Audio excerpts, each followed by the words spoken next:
here we go. Oh, here we go. Nice. Here we go. All right. First, Dak, World Cup question. You watched any of the games? There wasn't that sun glare on the field at the stadium. Now, Jerry has said that he's thinking about doing something about that sun glare. Would you be in favor of that? Would you lobby for that? I would absolutely lobby for it, and the fact that he's even said he would be willing to do something, I think it'll probably get done. I know you're a huge sports fan. Think about what's happened this year alone. You had the World Cup, okay? You had Jalen Brunson leading the Knicks to an NBA title for the first time in 53 years. You had Sam Darnold leading the Seahawks to a Super Bowl win. They were 60-1 long shots last summer. You had the worst team in college football history, Indiana, winning a national championship. Any of those stories inspire you? Which one would inspire you the most? Yeah, a few. I mean, whether it's Indiana, what they were able to do, as you just said, whoever coined them the worst, or I guess the stats and the wins say that they're the worst, but with the NIL, the team that they're able to put together, and just watching, them in Mendoza and that group go and win the national championship, really knocking out the known powerhouses on the way to do that was majorly impressive. And then obviously Jalen Brunson and the Knicks.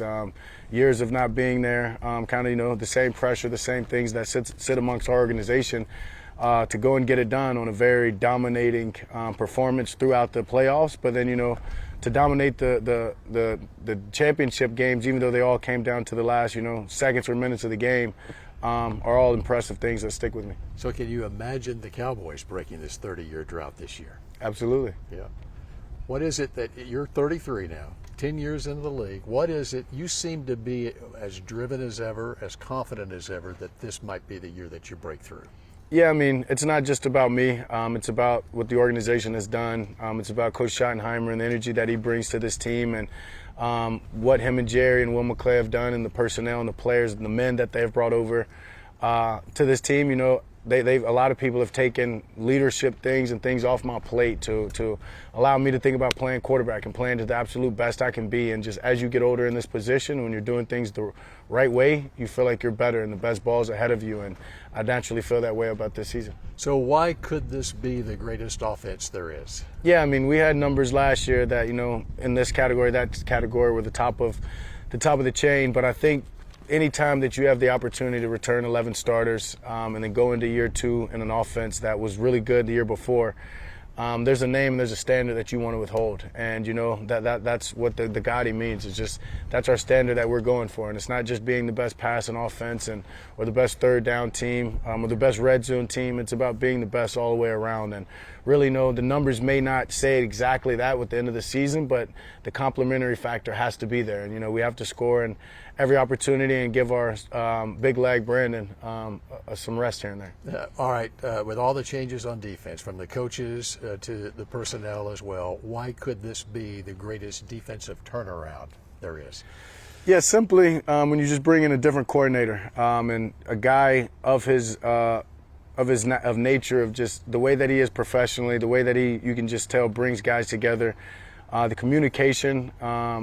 Christian Parker, I'm speaking of, is a very prideful guy and takes a lot of pride in his job and always has. And you can tell from the guys that are on this team that have coached or been with him in the past years, and just in our conversations, him explaining the defense. I don't know if I've heard a more impressive guy telling me these calls, this calls, or why they did this, or how they played it off. And I know his defensive players feel that. And you mesh that with the personnel and the guys that we've brought in, and real leaders and guys that are willing to sacrifice and do whatever it takes to win. It's fun. It makes a great group for us to go against each and every day, and for the iron sharpens iron mentality. We both have standards and pride, and we want to be the best unit. I know they want to be just as good as the GOTI offense, and so it's only going to make us better as a team. All right, it's Hall of Fame week. Drew Brees is going in. I know your coach has the closest of relationships with Drew. He has drawn some parallels between Drew as a leader and as a player to you. I know he came and talked to the team back at the mini camp. I don't know if you had a chance much to talk to him much. You inspire. He's got one of the greatest stories of all time. For sure. What he did with your home state team winning a Super Bowl. No, absolutely. Congrats to Drew. And Drew's a guy that I've always looked up to. Back as a young kid playing this game, somebody that's always done it right. And as you said, being from Louisiana, not necessarily a Saints fan, grew up a Cowboys fan, but always respect and watch Drew Brees. I know how much he's loved by the state of Louisiana. I know how much he's loved by anybody who plays this position because he is a Hall of Fame player. And not only that, knowing him now and being able to spend a little bit of time with him here and there, you can tell he's a Hall of Fame guy. And, I was able to, my first Pro Bowl was with Drew Brees, and Drew Brees was the first pro that, asked me to switch jerseys, and that's one of the most humbling moments of my NFL career and times, and, super thankful to have a relationship with him, to be able to text him if I need anything, and just knowing that he's not only going to help me, he's going to help our head coach and help this team. He played until age 41. You got 8 more years in you? I think I do. Now, Troy retired at 34. Tony was 36. Roger was 37. You're 33. Jerry's 83. Who's got the larger window, you or Jerry? We're talking life versus career, so I hope, they're both long. And when you look at where you are right now, you seem to be in a good space right now as you go into your 11th training camp. What is it that puts you in this space? Yeah, I think just growing as a man. Things happen, adversity happens, and you've just got to show up each and every day and respond. I know my faith is a huge contributor in the confidence in who I am and the way that I walk. Having 2 beautiful little girls definitely helped. They showed me a different perspective of life each day, and I'm just grateful to be where I am, and I don't take a moment for granted. I think when you live life that way, you can live with no regrets, and you can put your best foot forward no matter what you're doing.